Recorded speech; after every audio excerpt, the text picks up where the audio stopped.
وحدثنا نصر بن علي الجهضمي وابن نمير وابو كريب وزهير بن حرب جميعا عن وكيع قال ابو كريب حدثنا وكيع قال حدثنا الاوزاعي عن حسان بن عطية عن محمد بن ابي عائشة عن ابي هريرة وعن يحيى بن ابي كثير عن ابي سلمى عن ابي هريرة قال رسول الله صلى الله عليه وسلم اذا تشهد احدكم فليستعذ بالله من 40 يقول اللهم اني اعوذ بك من عذاب جهنم ومن عذاب القبر ومن فتنة المحيا والممات ومن شر فتنة المسیح الدجال۔ حضرت ابو ہریرہ رضی اللہ عنہ کی روایت ہے کہ رسول اللہ صلی اللہ علیہ وسلم نے فرمایا جب تم میں سے کوئی شخص تشہد پڑھے یعنی تحیات پڑھ لے تو اس کو 4 چیزوں سے اللہ کی پناہ چاہنی چاہیے۔ تحیات کے بعد درود شریف پڑھنے کے بعد جو دعا ہے اس میں تو وہ کیا ہے، اور آپ نے فرمایا کہ اس طرح کہے اللہم انی اعوذ بک من عذاب جہنم ومن عذاب القبر ومن فتنة المحیا والممات ومن شر فتنة المسیح الدجال۔ اے اللہ میں آپ کی پناہ چاہتا ہوں جہنم کے عذاب سے، قبر کے عذاب سے، اور زندگی اور موت کے فتنوں سے، اور مسیح دجال کے فتنے اور اس کی برائی سے۔ یہ 4 چیزوں سے ہو گئی پناہ چاہنے کی جو آپ نے ہدایت فرمائی۔ جہنم، قبر اور زندگی اور موت کے فتنے۔ زندگی کے فتنے کے معنی یہ ہو گئے کہ آدمی کے لیے ایسے حالات ہو جائیں کہ وہ یا تو حق اور باطل میں تمیز نہ کر سکے، اور یا پھر تمیز ہے لیکن وہ حق کے اوپر آزادی کے ساتھ نہ چل سکے، چاہے معاشرے اور سوسائٹی کا پریشر ہو یا قانون ملکی کا پریشر ہو، دباؤ ہو، لیکن حق پہ نہیں چل پا رہا ہے اور باطل پر چلنے میں اس کو آزادی ہے۔ یہ تو بہت بڑا فتنہ ہے زندگی کا۔ تو زندگی کا فتنہ اور اسی طرح موت کا فتنہ۔ موت کے فتنے کے معنی یہ ہے کہ موت ایمان پہ نہ ہو، کشمکش ہو ایمان اور کفر کی بحالت موت، یا پھر اس سے مراد یہ ہے کہ عذاب قبر۔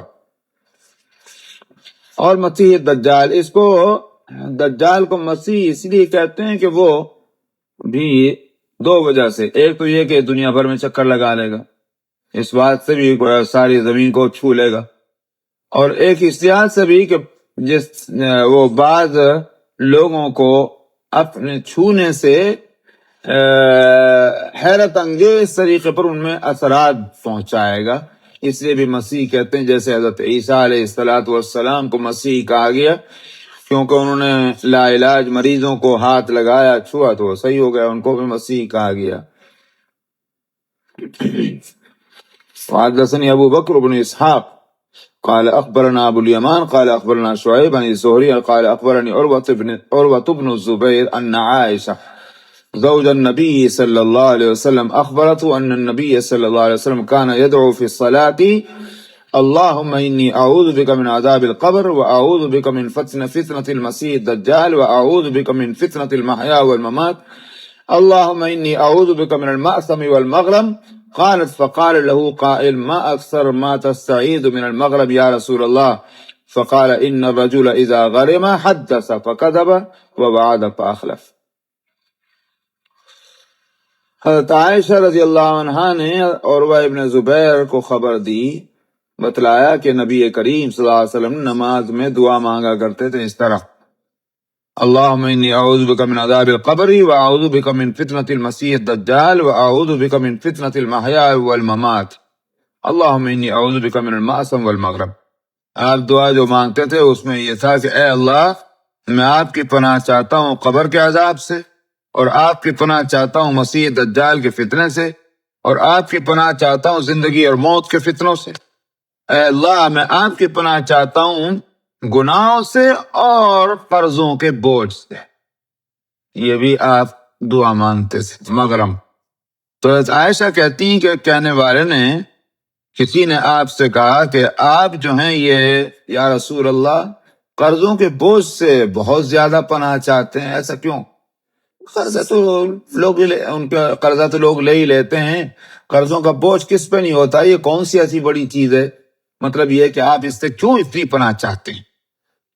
آپ نے فرمایا کہ جب کوئی آدمی کسی قرضے کے بوجھ میں آ جاتا ہے تو پھر ہوتا یہ ہے کہ بات کرتا ہے تو جھوٹ بولنا پڑتا ہے، جھوٹ بولتا ہے، اور ووعد فاخلف، اور وعدہ کرتا ہے اس کے خلاف کرتا ہے۔ تو یہ جو قرض جو ہے، چونکہ لینا تو آسان ہے، دینا مشکل ہو جاتا ہے، اس لیے جب دینا مشکل ہوتا ہے تو پھر آدمی جھوٹی سچی باتیں ملا کے کرتا ہے، وعدے بھی کرتا ہے تو پورے نہیں ہو پاتے۔ تو یہ قرض اس سبب بنا اس کا قرض، اس لیے قرض کے بوجھ سے اپنے فنا چاہیے۔ اسی لیے قرض کو عربی کے اندر ایک مقولہ ہے، القرض مقراض المحبہ، قرض جو ہے وہ محبت کی قینچی ہے، کہ آپس میں جو محبت ہوتی ہے تو قرض لینے کی وجہ سے اس محبت میں فرق آ جاتا، اور اسی لیے فرق آتا ہے کہ وہ آدمی چونکہ وعدے پر نہیں دے پاتا، اس واسطے اس سے پریشانی ہوتی ہے۔ اور اگر یہ ہو کہ بھائی قرض ہے، اور قرض کے لیے تو یہ ہونا چاہیے کہ دو باتوں کا اگر اہتمام کر لیا جائے تو پھر انشاءاللہ برائی نہیں ہوگی۔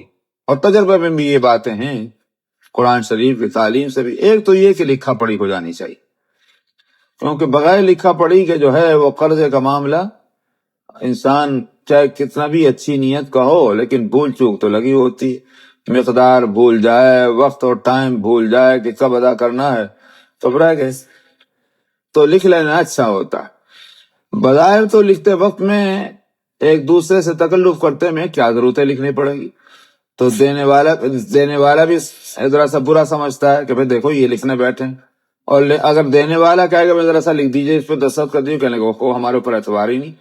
بھئی مسئلہ اعتبار بے اعتباری کا نہیں، بلکہ یہ کہ انسان ہے، زندگی اور موت ہے، بھول چوک لگی ہوئی ہے، تو یہ اچھا ہے کہ اس وقت اس کی حفاظت کا بندوبست ہو جائے بنسبت اس کے کہ آگے کوئی فتنے پیدا ہوں۔ ایک تو مطلب یہ ہے کہ یہ ہو جائے۔ دوسری بات یہ ہے کہ انسان کوشش یہ اس بات کی کرے کہ جب وقت مقرر کیا وہ تو ہو میکسیمم۔